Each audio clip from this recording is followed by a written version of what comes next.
This is CBC Here and Now.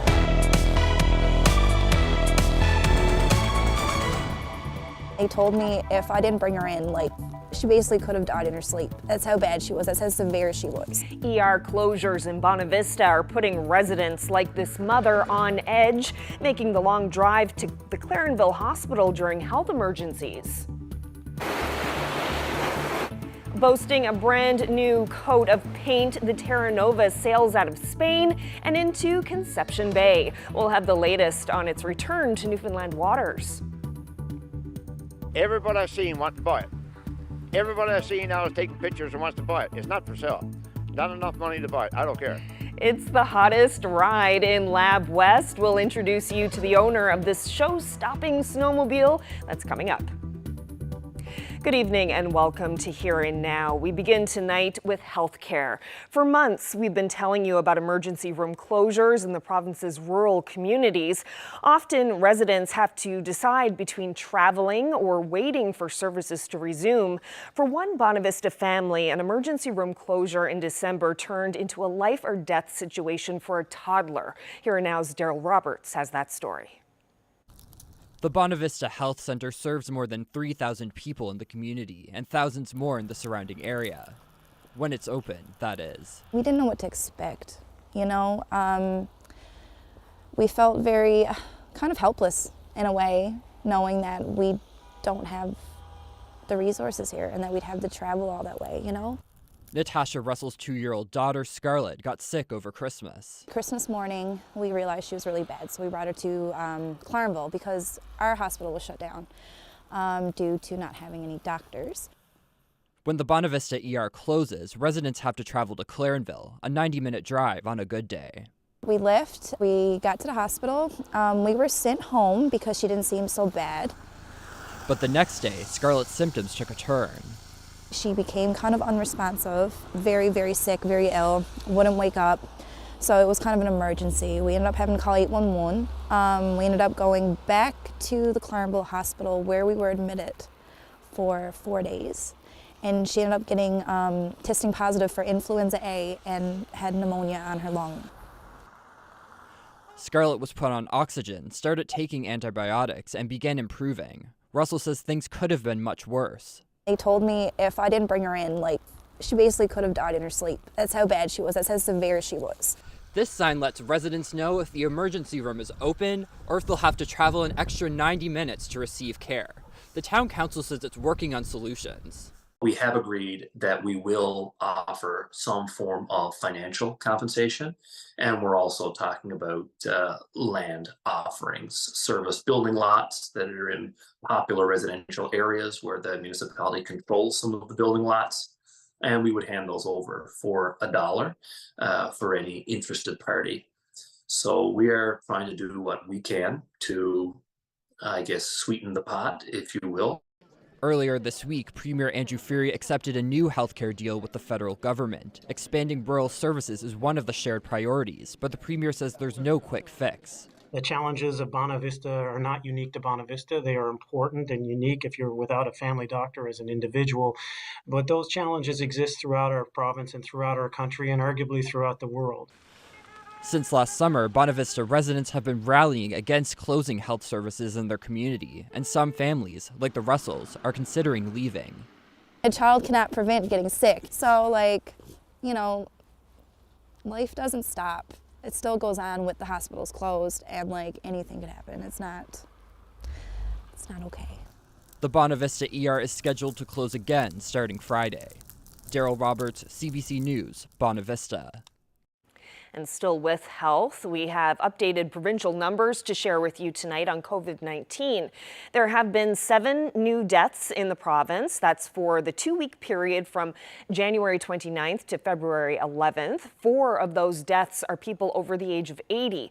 21 people are in hospital due to the virus, with 1 in critical care. But for the 3rd week in a row, there's a discrepancy in how the province reports deaths. The provincial government's COVID-19 data hub says there were 6 deaths, but the regional and age breakdowns on the same hub reveal 7. CBC News has asked the health department to clarify the discrepancies, but no one from the department has explained what the issue is. Well, the worst storm so far this winter has moved on, and the cleanup on the eastern part of the province is well underway. In St. John's, it was a long day of shoveling, pushing, blowing, and moving the snow around. A deputy manager at the city depot says cleanup went as smoothly as expected. Here and Now's Jeremy Eaton explains. There was snow, wind, ice pellets, and plenty of plows. And, of course, lots to clean up. I'm doing pretty good considering what we have to face here. Armed with a shovel, Karen Thistle paved a way for visitors. The starting position is my grandson arriving in about 5 minutes. So I'm clearing a path so that I don't have to use a block and tackle to get him in over the the snow row here. Pretty busy, full of snow.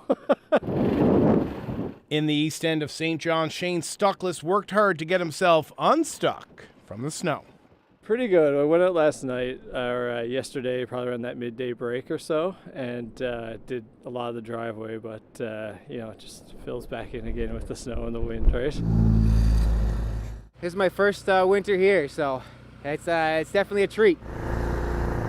For come from away Kyle Smith, no snowblower, no problem. As long as you stay active, you're good. Get out there and enjoy it.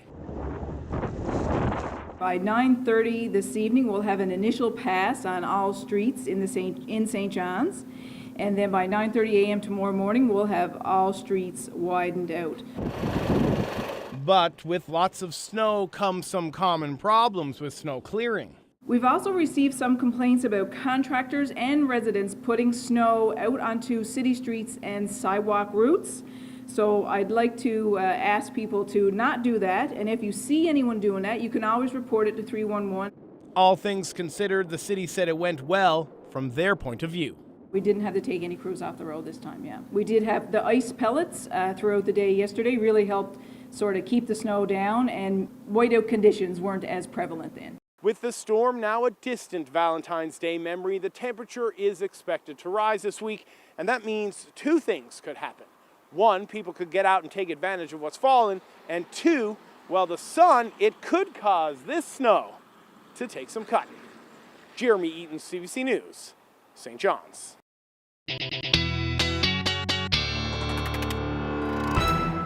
So now that the system is gone, we do have some of the final numbers as far as snowfall totals are concerned. Bonavista, 43 centimeters of snow fell for you. St. John's East, 40 centimeters. And then the airport recorded 38 centimeters of snow.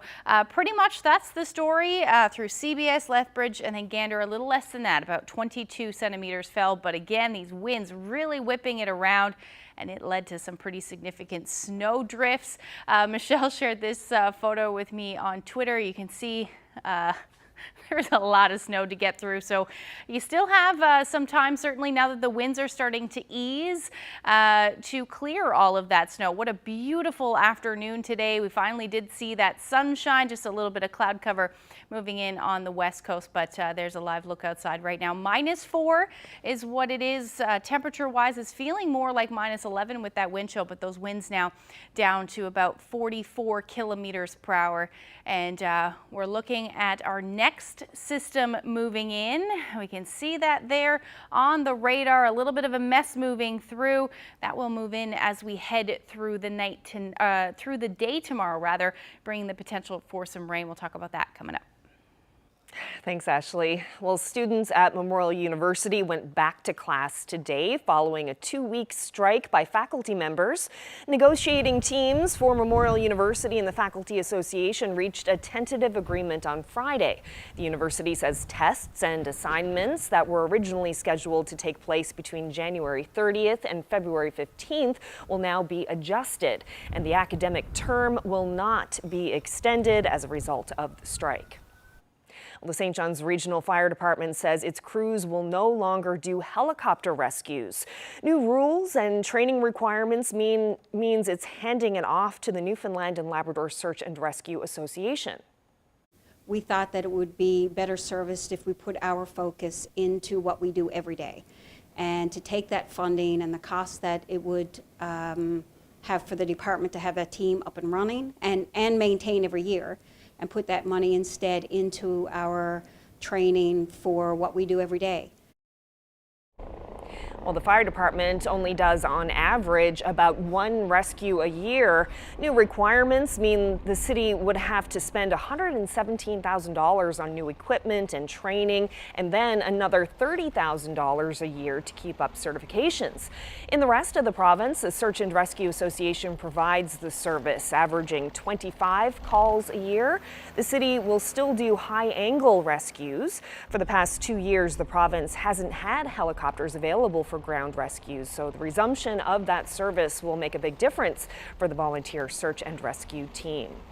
It's a full game changer for us because naturally, no matter where you get you now, you're inside. If we can get a provincial helicopter to you, that's what we'll use. If it goes that bad, that the weather is out and we got a call, we'll call in the bigger people from 103 Rescue out of JRCC. But no, the provincial helicopter now will be the answer to a lot of problems and a lot of back-breaking work that will help us cut down on our own injuries, etc., and everything else. Well, now to some politics. The provincial NDP is officially looking for a new leader. Nominations open today and will close on March 27th. A voting date will be announced later if one is needed. Only NDP members in good standing who have paid their membership dues can vote for the leader. Jim Dinn is the current interim head of the party. He was named after Alison Coffin resigned in 2021. Meanwhile, Dinn is also set to make an announcement tomorrow evening in St. John's. It's expected he'll announce his intention to run for the leadership. Well, it was 20 years ago today that rising water from ice-jammed rivers led to an historic flood in Badger. An ice jam on the morning of February 15th, 2003 backed up the exploits in Badger rivers. Water levels rose by over 2 meters in less than an hour, leaving more than half of the town underwater. Large chunks of ice smashed through windows and the doors of some buildings. Cars were submerged and frozen to the ground, and the town was encased in ice for weeks. Now, cameras and satellite images are used to monitor ice on the rivers and prevent future floods. Well, today also marks another dark anniversary, 41 years since the Ocean Ranger tragedy when a massive storm offshore toppled the oil rig, taking the lives of 84 men, 56 of them from this province. And stay tuned, Paula Gale, the host of CBC Radio's The Broadcast, will have an in-depth interview with Max Rowell. That's coming up in about 25 minutes on Here and Now. Well, the overhaul schedule was blown out of the water and a resumption of production is still months away, but the Terra FPSO has returned to waters off Newfoundland after more than a year at a Spanish shipyard. Here Now's Terry Roberts reports. It's been 13 months since this massive oil-producing vessel has been seen in these waters, but the Terra FPSO made an unmistakable return to Conception Bay on Monday, escorted by a smaller vessel, following a transatlantic voyage from Spain that featured plenty of rough seas. This is how it all began more than a year ago, a tired-looking Terra limping into Navantia shipyard in Ferrol, Spain. The plan was a 7-month overhaul of the aging vessel, with oil production to resume in late 2022. But the life extension project encountered unexpected complications. The result, serious schedule setbacks. Lead partner Suncor announced this week that production will now resume this spring or early summer, more than 6 months behind the original schedule. But that work will allow for at least another decade of production, 70 million more barrels of oil, and stability for the nearly 1,000 direct jobs linked to the project. The Terra left Spain last month, freshly painted, with much-needed upgrades. But there's still work to be done. And Suncor is not saying how long the Terra will remain in Conception Bay. Despite the delays, it's a notable development for a project that was on life support a few years ago and was only saved following a serious public outcry, a dramatic ownership shakeup, and $500 million in direct and indirect support from taxpayers. Terry Roberts, CBC News, St. John's. Riding on snowmobiles in Labrador can be a chilly experience, but how about one where you can wear your t-shirt when it's 40 below? Here Now's Daryl Din went for a spin in Lab West in a very special machine. Unbelievable. When I went to Newfoundland and picked it up, I picked it up with a trailer and towed it back. Everybody I seen wanted to buy it. Everybody I seen now is taking pictures and wants to buy it. It's not for sale. Not enough money to buy it. I don't care. It's mine and I'm going to keep it. Everywhere Lawrence Adams goes, people stop in their tracks to see this rare skidoo. Dad had one just like it when I was growing up. So I want to replace the one that he had. And what was the kind your dad had? Exactly same snowmobile as this. But his was plywood. Well, Dad used it for in the woods for on logs and wood and passengers and freight and whatever he could to make. Dad used his, he made money with it. He had mill, he had everything with it, right? So most of it is 70 years old, and it still runs. The skidoo has a hodgepodge of parts ranging from a Chevy engine, Dodge steering wheel, to a 70-year-old chassis found in the bog near Roddington. Adams has a special term for it. Well, it's a Johnny Cash special. What do you mean by Johnny Cash special? Remember that song, Johnny Cash, he brought his Cadillac home one piece at a time? This was brought home one piece at a time. He got it all over the place. Adams enjoys driving this piece of history, connecting to his past, and looking forward to more adventures going to the cabin. That is if I give it back to him. Somewhere in the middle of Little Wabash Lake, I'm Daryl Din for CBC News.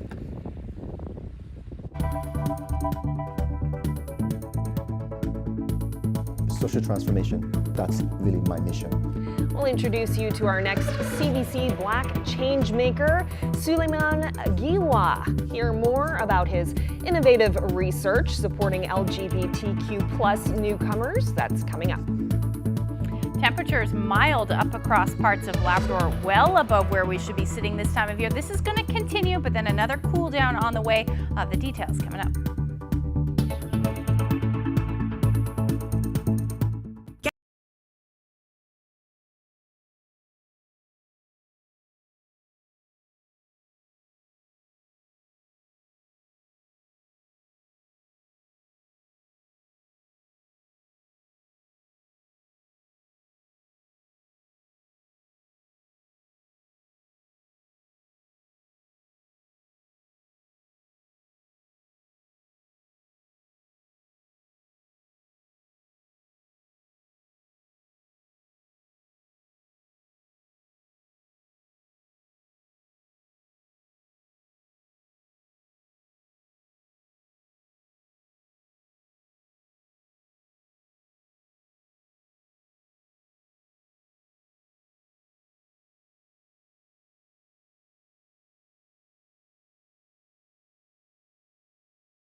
£10 bag of potatoes on for $4.99, that's a good deal.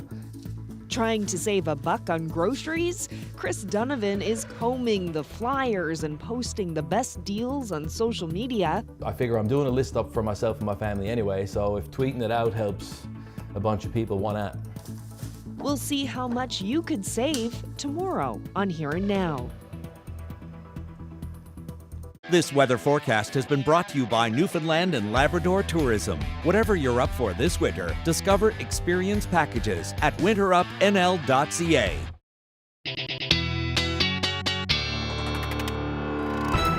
All right, it is weather time. The storm's finally over, but last night, my goodness, blowing a gale. Yeah, those winds really ramped up after the show last night for sure. Let's take a look at some of those numbers. Into the hundreds, 100 kilometer per hour range. Green Island, Fortune Bay, 122 kilometer per hour gust recorded. Cape Pine, pretty similar to that. Bell Island as well, 118. And Bonavista up there at 111, and then all along the south coast, even seeing some of those pretty gusty winds. And about 96 kilometers per hour was recorded in Gander later last night, I should say, earlier this morning. So those winds have started to die down now. We're down to about 28 kilometer per hour sustained winds in St. John's and 43 in Bonavista as this area of low pressure finally starts to depart and take some of those winds with it. Winds are gusting upwards of about 40 kilometers per hour. Now this should be the end of it. They're going to continue to ease as we head through the night tonight, but with those winds still and these temperatures a bit chilly as well, we're looking at those wind chills around -11 at the moment in St. John. Same thing for Gander. A lot less as you head towards the west coast and up across Labrador, well above where you should be sitting this time of year. In fact, daytime highs should be sitting somewhere between -10 to -15. So we're a good 10 degrees or more warmer than we should be. And you've got a bit of a wind chill towards the coast. We've got another day of this, and then temperatures are going to start to drop down as we see some of that colder air move back in.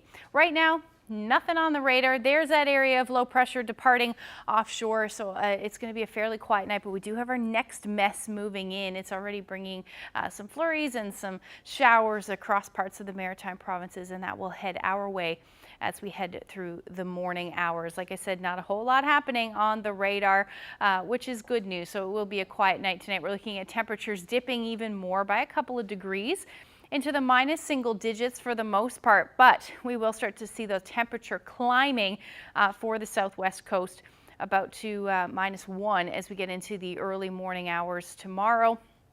And then Labrador staying mild, relatively speaking. Those winds out of the south between 20 to 40 kilometers per hour. We're going to see some snow move in. Already seeing that snow, though, for Lab West, but it's going to continue to spread across the big land and towards the coast. As we head through the overnight Nain, you're going to be the cold spot across the province at about -12 overnight tonight. So again, your overnight lows are barely actually warmer than where you should be sitting as your daytime highs. So here's a look at the future tracker. Just clouds on the increase across the island, but there's that snow I was talking about. That's going to move in as we head through the overnight, and then by the time we get into tomorrow morning, 5-6 o'clock in the morning, we're going to start to see some of that snow develop along the southwest coast. That will quickly transition to rain, especially towards the coast. And all along the coast, the south coast, in fact, we should see rain, but in further inland, this will likely be snow, which could be heavy at times as this moves through. Otherwise, we're going to see that snow spread further east and north through the day. Not a whole lot in the way of accumulation, and this should change over quickly to some showers or drizzle as the day goes on. Not a whole lot of wind associated with this one as well, which is good. But that will move through right into the afternoon hours. That's when we should start to see some showers for eastern Newfoundland, and then that moves through quickly as we get into 9, 10 o'clock or 11 o'clock tomorrow night. And then it'll stay fairly calm as we get into the morning hours on Friday. Now, as far as amounts go, This takes us through to Thursday afternoon. Snowfall amounts up across the Big Land, generally 2 to 5 centimeters. Northern portions of Labrador between 5 to 10, closer to 10 really.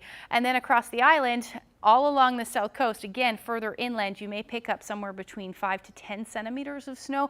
Otherwise, just a trace, maybe 5 centimeters at the most. And then we see that change over. Not a whole lot of rain to talk about, only between trace to 5 millimeters. But we do have lots of snow on the ground, and temperatures are going to be quite mild, somewhere between 1 and 3 degrees tomorrow, maybe hovering around the 0 degree mark. But we may see a bit of a dent in the snow. It shouldn't be too much, but if you haven't cleared the snow, it'll get really heavy, that's for sure. Now, as far as Labrador is concerned, most of you sitting, again, well above seasonal tomorrow, except dipping into the about minus 12 for Nain. So let's look at your forecast. We'll look ahead. There is another storm coming for Friday. Well, each Wednesday, we're introducing you to our CBC Black Changemakers, Black people in Newfoundland and Labrador who are giving back, inspiring others, and helping to shape our future. Well, tonight, we're featuring Suleiman Giwa. He was nominated for his innovative research supporting LGBTQ+ newcomers to the province. Giwa was recently appointed interim dean of the School of Social Work at Memorial University, and we visited him at his office. Take a look. Social transformation, that's really my mission. And I'm really focused on the idea of trying to transform systems and institutions so that they work better for everybody. My name is Dr. Suleiman Giwa, and I think just being in the field of social work allows me to be able to support and meet the needs of individuals, groups, and communities that are struggling in our societies, in our communities. It allows me the opportunity to be able to, come together with communities to be able to find solutions to problems that people are facing day in and day out. It allows me to be able to tap into my own creative side, to be able to bring others along in the journey that I'm on, to create a world where people feel a sense of belonging, a sense of inclusion. I'm committed to the idea of making sure marginalized, racialized, indigenous groups are actually at the table where decisions are being made. I'm committed to the idea of not savior mentality on the part of white people, but actually getting white people to understand some of the privileges that they wield and how they can actually leverage those privileges as a way to transform our society so that everybody benefits equally. Well, for more on the CBC Black Changemakers series, you can check out our website, cbc.ca/blackchangemakers.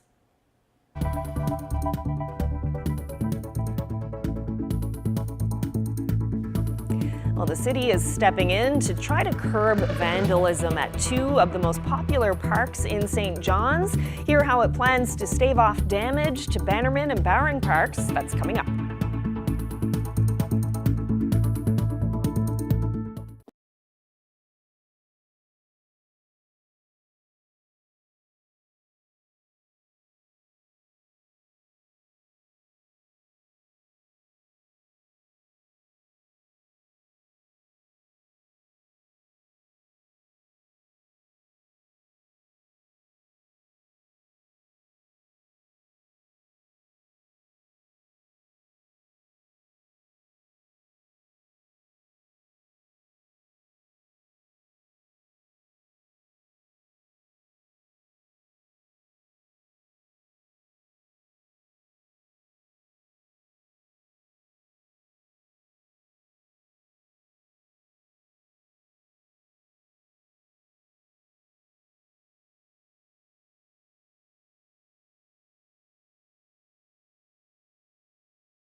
don't go away. Some people understand folk music to be like singer-songwriters. Some people think of it as the kind of music that we play. It's almost easier to ask what is not folk music. I'm the one out licking shopping carts, I hate to say. It's sort of like a feeling. I feel like it's a natural progression for our folk music in this province to start looking different over time.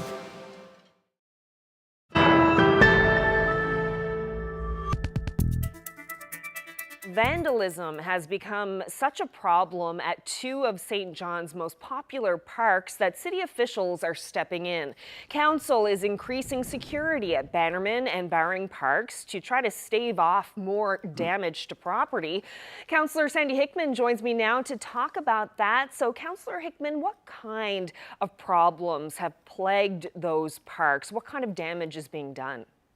Well, I guess it's just normal sort of wanton damage and destruction and graffiti, but we've had there was a fire, I think, in mid-November that people may have been aware of in the building at Bannerman Park next to the Loop. We've had those washrooms and the ones at Bowring, which are along the roadway down towards the duck pond in particular. You get washrooms when there's nobody around. Some people get in there, they damage washrooms like sinks and taps and the toilets. And the change table is knocked off. It's very disappointing. And maybe even used as a place to hang out and consume alcohol, drugs, etc. And we've had some flooding.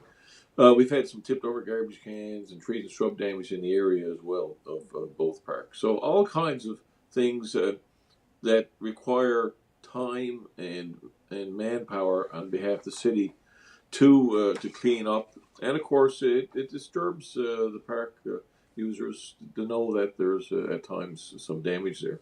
Yeah, it must be pretty frustrating for city staff to have to deal with all of that damage, and probably pretty expensive too. Yeah, it adds up. The expense is not as the big issue. The big issue is we're more concerned about people's safety and their comfort, and about having to have staff time taken away from other maintenance in the parks, which of course I think they do a fantastic job of both those parks. All our parks are very well maintained and are beautiful places to be. So this kind of thing, the reason it happens is because I guess there's not much activity in the evenings. Staff are there most years till 5 o'clock. They've always left the change rooms open, the washrooms open, and that's when it happens. Usually happens like between 5 and 10. So lately we've been locking the doors.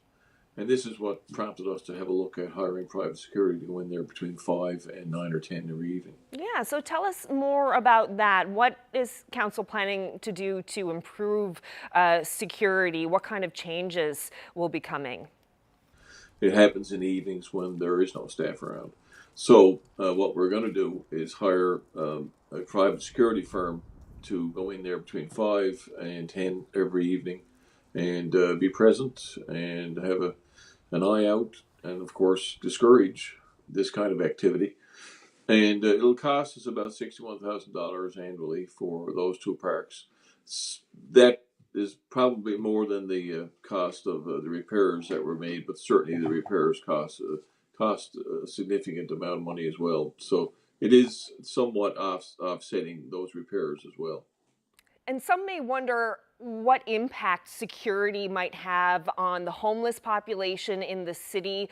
Is the city concerned about people spending time in the park after hours? Does that play a part in this at all, do you think? That was certainly not the reason for this decision to hire security, not in any way, shape, or form. There's certainly homeless people that have to camp out certain places around the city, whether on private or public property. But we haven't had a problem with that, with people having interactions that may have been uncomfortable. I don't see this changing that at all. What about in the later hours? Because I think you said that security would be there from 5 to 10.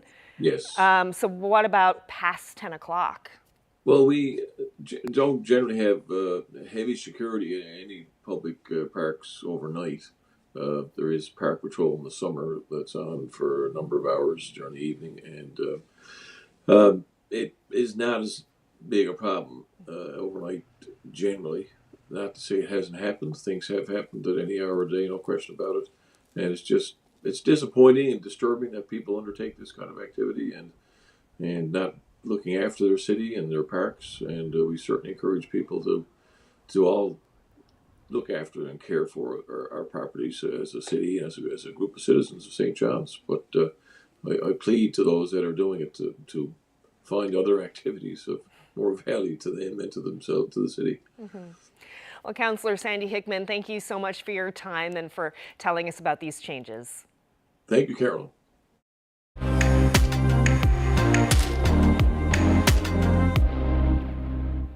Well, more and more museums around the world are facing calls to return treasured items to their places of origin. Next month, several pieces of Mi'kmaq regalia will be returned to Nova Scotia.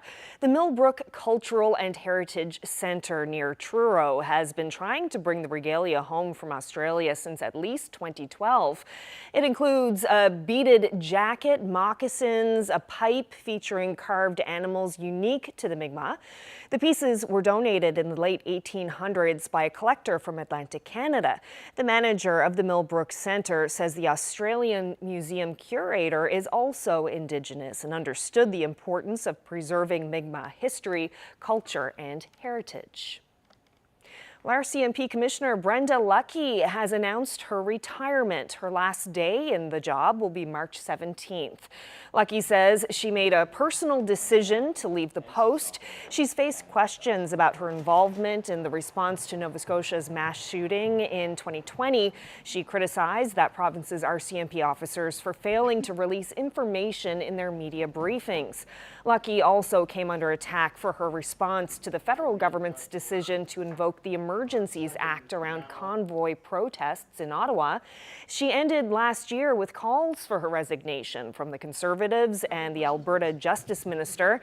At the time, Lucki said she would not resign. She took over the role in 2018.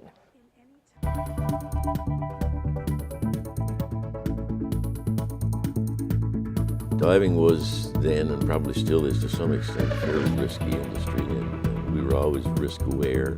One of the risks that we never ever thought about was that the rig itself would sink. He lost 5 employees in the Ocean Ranger disaster. A conversation with the former head of the CNLOPB, Max Rowell, just ahead.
How many more of these buoyant beauties will sail down our coastline? It's like they're passing, you know? Iceberg Impressions, Sunday at 11:30 and Monday at 7.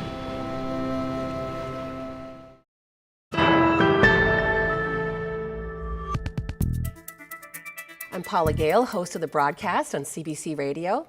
Max Rowell was born in Grand Bank and started working in the oil and gas industry in 1980. He's a diver and an engineer. His long career included heading the Offshore Petroleum Board, the CNLOPB, from 2006 to 2012.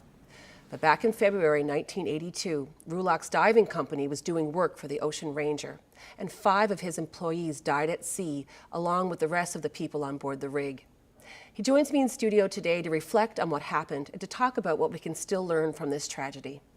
Hi, Max. Thank you so much for coming in. Every year on this day, like, what's going through your mind? Well, I guess what I remember most of all, of course, is how bad the storm was. And I got a call at home at about 3:30 in the morning, and it was from a drilling engineer with Mobil Oil, Doug Hunt. And my first thought, of course, was that there must have been a diving accident because we were the diving contractors. But then right away I said, no, that can't be the case because the weather's too bad. They couldn't have been diving. And all this kind of went through my head as Doug was saying hello. And then he said, Max, we think we've lost the Ranger. And we think she's gone. And of course, then I had to call my business partner, and we went to our office and got our personnel files, and we went down to Mobil's office and started calling families.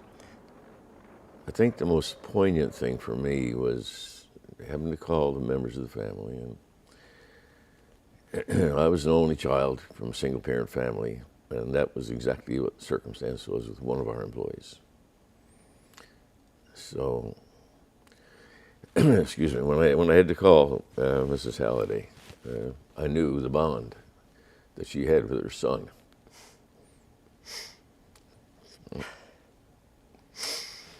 Yep. Excuse me.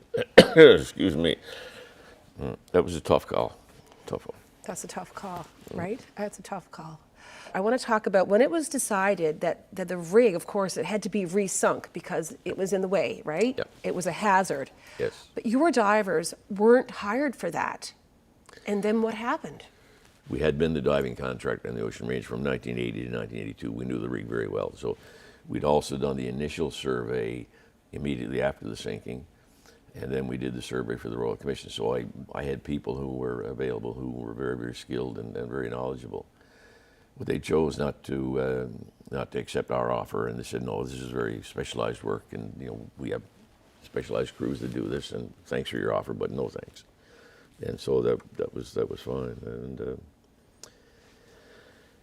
But that summer, they lost 3 divers in the first week that they were on site. They lost 2 using a tool called a Cox gun, which is a gun developed by the British Navy, or for the British Navy in the early 1900s, to use as a submarine rescue tool. Not so much to rescue the submarine, but to provide a way of introducing air into the hull of a sunken vessel. And what the Cox gun did was to use an explosive charge to fire a hollow bolt through steel plate. And you could hook an air line up to the outside end and put air into the hull, and thereby try to keep submariners alive. But I looked at it, and the tank was a drill water tank, but it was adjacent to a diesel fuel tank. And because of the way the sinking occurred, there was a lot of valves opening and closing on the ballast control panel. So we had no way of knowing that there wasn't an explosive mixture in that tank. So I said, no, we won't do that. The objective of the salvage team was to introduce air into the tanks to displace the fluid and therefore cause it to become buoyant and float. And they chose to use a Cox gun on the first day, and the tank blew up and killed the 2 divers. Kind of typical, I guess, of people who come from outside think that those of us who come from Newfoundland don't really know what we're doing, and quite often that's a mistake. So we do know. So if your company had been hired to do that, you don't think there would have been that lump? We would not have, no, because we had done much more hazardous work. We were having to go inside the rig And there was no reason for during the salvage for anybody to go inside any structure at all. You could do it all externally. It was pretty risk-free if you did it properly, but it wasn't done properly. And you guys knew the rig. You knew this oil rig more than your team knew it more than anybody else. Yep. What are some of the top, I guess, most important safety changes that came out of this disaster that I guess were, a lot of these things were enacted around the world? Can you just mention some of them that came directly out of the disaster? At that time, there was a Canadian entity called COG, the Canadian Oil and Gas Lands Administration, which had some authority over what happened offshore. And then there was the Newfoundland and Labrador Petroleum Directorate. And bringing all those responsibilities together under one agency, the CNLPB, was very, very important. But implementing a requirement to have basic survival training for everybody that was ever going to work offshore, whether you were going to work in the galley or work in wherever you were going to work. A 5-day course which had to be recertified every 3 years. That was very important. I don't know, in the circumstance of the Ocean Ranger sinking, whether or not more people would have survived had they had that training. I suspect some might have. But perhaps the most important thing, and which certainly would have changed the outcome, was the requirement for survival suits. There was only 22 bodies recovered from the 84 people who were lost in the Ocean Ranger, but most of the people the bodies that were recovered were wearing jeans, t-shirts, no real survival gear, because they didn't have any survival gear. We had something called helicopter transport suits, but they really weren't, you couldn't call them survival suits anyway. But no matter what the conditions were like, and they were pretty bad that night, there's no doubt about that, someone in a survival suit would have had a much better chance of surviving, infinitely greater chance of surviving. And there would have been survivors had that requirement been in place at the time. It's been in place ever since, and thankfully we've not had incidents, but if we had, we'd have a different outcome. Max, thank you so much for coming in today and talking. Well, thank you, Paula, for the opportunity to do this. I really appreciate it. And thanks for all the good work that you do on the broadcast. Thank you. Max Rowell says transport to and from the offshore remains one of the riskiest parts of the job, but says many safety improvements have been made in the 41 years since the Ocean Ranger disaster. Our thanks to Paula Gale for that interview. You can listen to the full conversation tomorrow when it gets posted to the CBC Listen app. Just search for the broadcast.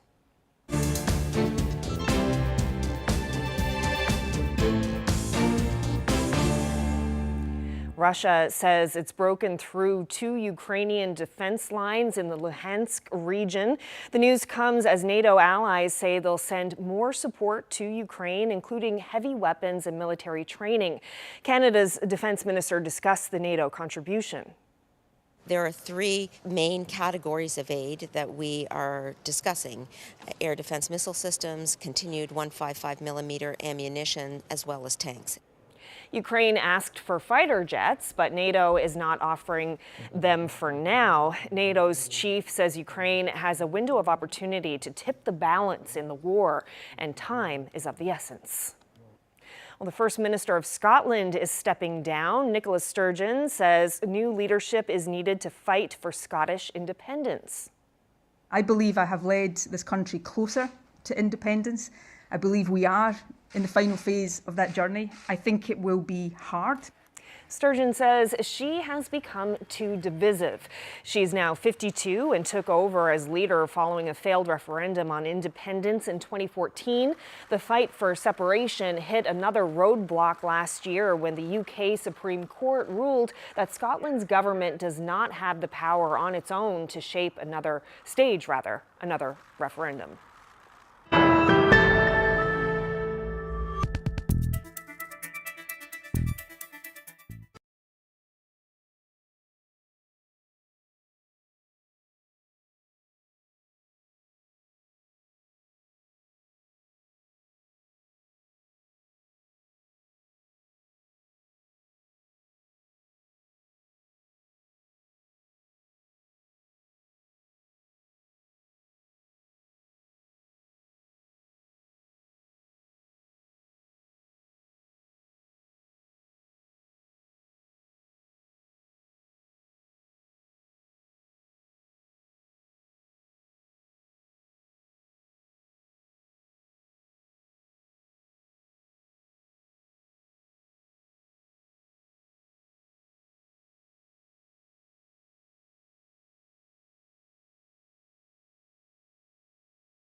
While I was doing my radiation, my photography actually was my coping mechanism. The crow was flying by Signal Hill and he had an egg in his mouth. There's a bit of tension there sometimes, but I'm becoming very good at diffusing that. I find black and white, it draws your attention into what's happening and you can kind of capture the emotions a little bit more. You know, there are lots of things going on, chances for you to capture moments that people love to see.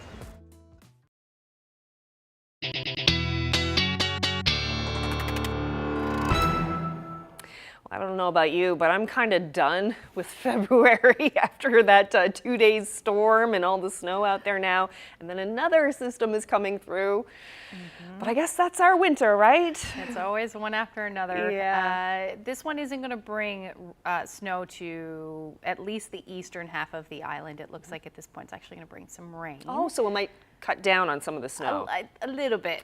A little bit. We'll cut down a little bit on it. Let's take a look at the future tracker just to time things out, get a good idea of what's going to happen. So this Thursday evening, like I said, we'll see a few showers through the day, a couple millimeters of rain, and temperatures will be above zero. And then as we head into overnight into Friday morning, we'll actually see a bit of a break. Now there will still be some snow across Labrador, at least the coastal areas of Labrador as we get into Friday morning, and then the next system moves in. So this is an early indication of what's going to happen. Likely the rain snow line, this is just one model's interpretation, but the rain snow line should be for eastern Newfoundland Burin Peninsula. Anything north of that line should fall as snow, and we could see a swath of between 10 to 15 centimeters of snow with this. Again, we could see higher amounts in some cases, but at this point that's a good likelihood of what's going to happen, somewhere between 10 to 15 centimeters. And then south of that rain snow line, that pink line there, that at this point is essentially dissecting the Avalon and the Burin Peninsula, we'll likely see about 10, maybe even 15 millimeters of rain with this one. So that will certainly eat into the snow that is there. That should continue through a good chunk of the afternoon, but there you go. So temperatures will be about 3-4 degrees. Anything to the north of that line should be below zero. And then getting into some of that colder air back down to where you should be sitting this time of year. In fact, a couple of degrees below up across Labrador, but there should be some sunshine through the day on Friday. Now into Saturday, some of that colder air moving right back in. Nice ridge of high pressure, which means we should see some sunshine, maybe a few lingering flurries in the first half of the day and eastern Newfoundland, but that should clear out at least before the end of the day, it looks like at this point, but temperature will be sitting around -5. And then the long range forecast, we're still going to stay near or just below zero as we head into Sunday and Monday. Again, maybe a few peaks of sun in the mix as well, and overnight lows not really moving too much either. Central Newfoundland, you're looking at a pretty lovely weekend at this point, Saturday, Sunday, and Monday, all looking nice. And then some flurries still the story for Western Newfoundland, as you see your temperatures between -3 and about +1 as we head into Monday. Now, as far as Labrador is concerned, we've got that warm up tomorrow, dropping back down to more seasonable. And then by Monday, as you can see there, I have a rain snow icon in there for Eastern Labrador. So temperatures are actually going to start cold and warm up. They actually should be above zero by the time we get into the overnight into Tuesday morning, and then the potential for a few showers. And then for Western Labrador, that will be flurries and temperatures warming, not quite as much though, only about -1.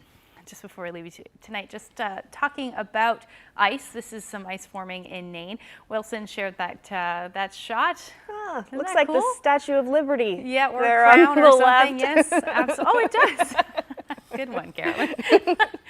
Facebook, Twitter, or email them to nlphotos@cbc.ca. Oh, great shot, Wilson. Thank you so much. And thank you for spending part of your evening with us. Hope you can join us again tomorrow. Good night.